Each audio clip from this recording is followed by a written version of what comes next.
ഈ ആർക്കാണ് ഈ പൈസ കൊടുത്തത്, ആര് പറഞ്ഞിട്ടാണ് കൊടുത്തത്, ഈ വിവരം എങ്ങനെയാണ് ശ്രീ ഐസക് അങ്ങ് അറിഞ്ഞത്? അത് നമ്മുടെ മോൻ പഠിത്തമൊക്കെ കഴിഞ്ഞിരിക്കുമായിരുന്നു. അപ്പോഴാണ് ഇങ്ങനെ ഒരു പ്രേമൻ എന്ന് പറഞ്ഞ ആൾ കോൺഗ്രസിൻ്റെ പ്രവർത്തകനാണ്, ഇവിടെ കഴിഞ്ഞ പ്രാവശ്യം മെമ്പറായിരുന്നു. അങ്ങനെ ഈ പ്രേമനാണ് എന്നെ സമീപിക്കുന്നത് ആദ്യമായിട്ട്. പ്രേമൻ പറഞ്ഞു, ഇങ്ങനെ നിങ്ങളുടെ മോന് ഇങ്ങനെ ഒരു ജോലി കിട്ടും, ഇങ്ങനെ അതിന് 40,000 രൂപ സ്റ്റാർട്ടിങ് ശമ്പളം കിട്ടും, 2 വർഷം കഴിഞ്ഞാൽ 60,000 രൂപ ശമ്പളമാവും.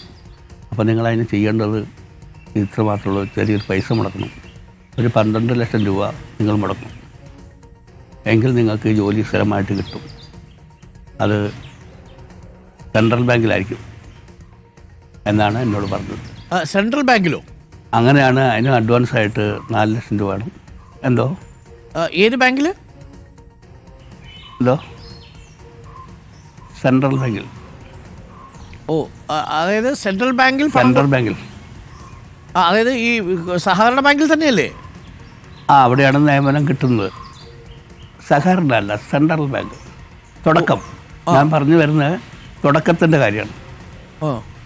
തുടക്കത്തിൽ സെൻട്രൽ ബാങ്കിൽ ജോലി നൽകാൻ പറഞ്ഞ് പിന്നെ ഈ സെൻട്രൽ ബാങ്കിൽ ജോലി നൽകാമെന്ന് പറഞ്ഞാണ് ആദ്യം സമീപിക്കുന്നത് അല്ലേ? ആദ്യം സഹകരണ ബാങ്ക് എന്ന് പറഞ്ഞല്ല സമീപിക്കുന്നത്, സെൻട്രൽ ബാങ്കിൽ ജോലി വാങ്ങിച്ചു തരാം എന്ന് പറഞ്ഞ് ആദ്യം സമീപിക്കുന്നു പ്രേമൻ എന്ന് പറയുന്ന കോൺഗ്രസിലെ വാർഡ് മെമ്പർ. വാർഡ് അദ്ദേഹം എന്നോട് പറഞ്ഞിങ്ങനെയാണ് അവിടെ ജോലി ക്ലർക്ക് പോസ്റ്റാണ്, ഡയറക്റ്റ് ക്ലർക്കായിട്ടാണ് കിട്ടുന്നത്. അപ്പോൾ അത് ആ ട്രാക്കിലാണ് ഞാൻ വീണത്. അങ്ങനെ പറഞ്ഞു കഴിഞ്ഞിട്ട് ഞാനിങ്ങനെ അഡ്വാൻസ് ആയിട്ട് 4 ലക്ഷം രൂപ വേണം, ദിസ് ഡേറ്റ് ഒന്നും, ആ ഡേറ്റിനുണ്ട് 4 ലക്ഷം കൊടുത്തു. അത് ആർക്കാ കൊടുത്തത്? പ്രേമന്റെ കയ്യിലാണോ കൊടുത്തത്, നമ്മുടെ ഈ വിജയന്റെ കയ്യിലാണോ കൊടുത്തത്? പൈസ കൊടുക്കുന്നൊക്കെ പ്രേമന്റെ CT ചന്ദ്രൻ എന്ന് പറഞ്ഞ ആളുണ്ട്, മണ്ഡലം പ്രസിഡന്റാണ്. കോൺഗ്രസിന്റെ മണ്ഡലം പ്രസിഡന്റിന്റെയും ഈ പ്രേമന്റെയും കയ്യിൽ 4 ലക്ഷം രൂപ കൊടുത്തു. സെൻട്രൽ ബാങ്കിൽ ജോലി വാഗ്ദാനം ചെയ്താണ് അങ്ങയെ സമീപിച്ചത്. കൊടുത്തു.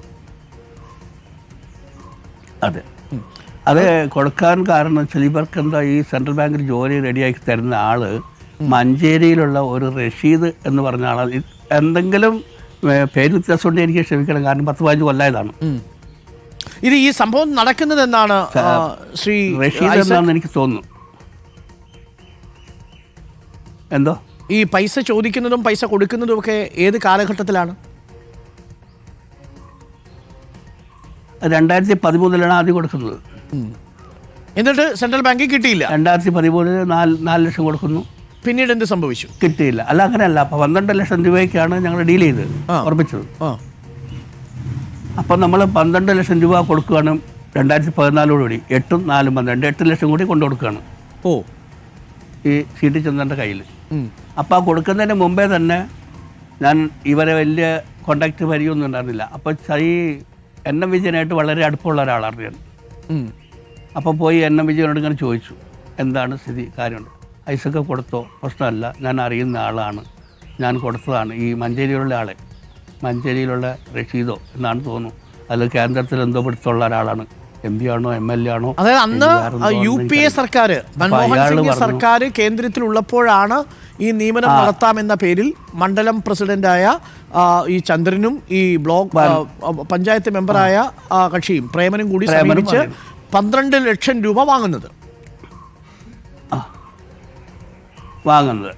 എന്നിട്ട് ഈ പൈസ കൊടുത്തിട്ട് നിയമനം കിട്ടുന്നില്ല. 2014 കഴിഞ്ഞു. അപ്പോഴേക്ക് സർക്കാർ ഇങ്ങനെ തുടർന്ന് ചോദിച്ചുകൊണ്ടിരുന്നപ്പോഴാണ് പറയുന്നത് സർക്കാർ മാറി, അതുകൊണ്ട് ജോലി കിട്ടൂലെന്ന്, ഈ ബാങ്കിൽ ജോലി കിട്ടൂലെന്ന്. സർക്കാർ മാക്കി BJP വന്ന കാരണം നിങ്ങൾക്കിനി സെൻട്രൽ ബാങ്കിൽ ജോലി കിട്ടൂല, അതുകൊണ്ടാണ് വഴുകുന്നത്. അപ്പോൾ ഞാൻ പറഞ്ഞ എൻ്റെ പൈസ തിരിച്ച് വെച്ചിടണം, ആക്കിയ പ്രശ്നമൊന്നുമല്ലോ. ഇല്ല, അങ്ങനെയല്ല, നിങ്ങൾക്ക് ഇവിടെ വേറെ നല്ല, ഞങ്ങൾക്കിവിടെ ബാങ്ക് ഉണ്ടല്ലോ, അർബൻ ബാങ്കിൽ വരും,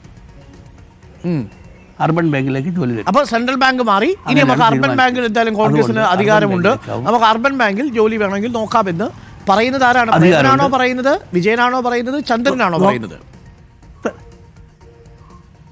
3 പേരും ഒരേപോലെ പറയും.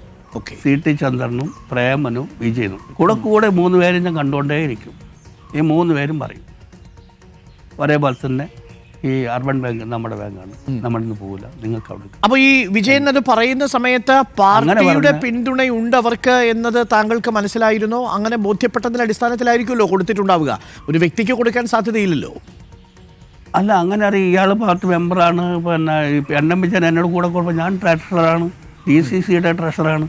DCC അറിയാണ്ട് അർബൻ ബാങ്കിലെ നിയമനം നടക്കാൻ പാടില്ല, നടന്നിട്ടുമില്ല, നടക്കുകയില്ല.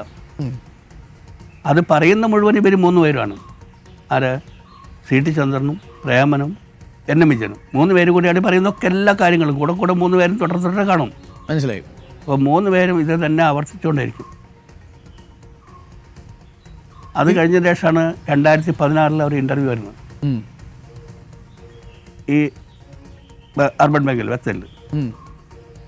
അപ്പോൾ അതിൽ എന്നോട് അപേക്ഷ കൊടുത്തു, ഇൻ്റർവ്യൂവിന് വിളിച്ചു, എക്സാം എഴുതി.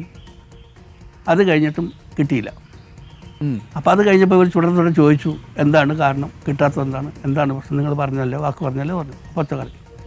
അപ്പോൾ അവരെന്നോട് കാരണം പറഞ്ഞത്, ഇവന് ക്വാളിഫിക്കേഷൻ കൂടുതല. അന്ന് P1 ടെസ്റ്റ് ആയത്, P1 ടെസ്റ്റ് ആയതുകൊണ്ട് ഇവന് ഈ യോഗ്യതയിൽ കൊടുക്കാൻ പറ്റില്ല. അങ്ങനെയാണ് റിജക്റ്റ് ചെയ്തതെന്നാണ് ഈ CT ചന്ദ്രൻ പ്രേമൻ എൻ്റെ വിജയന്മാർ.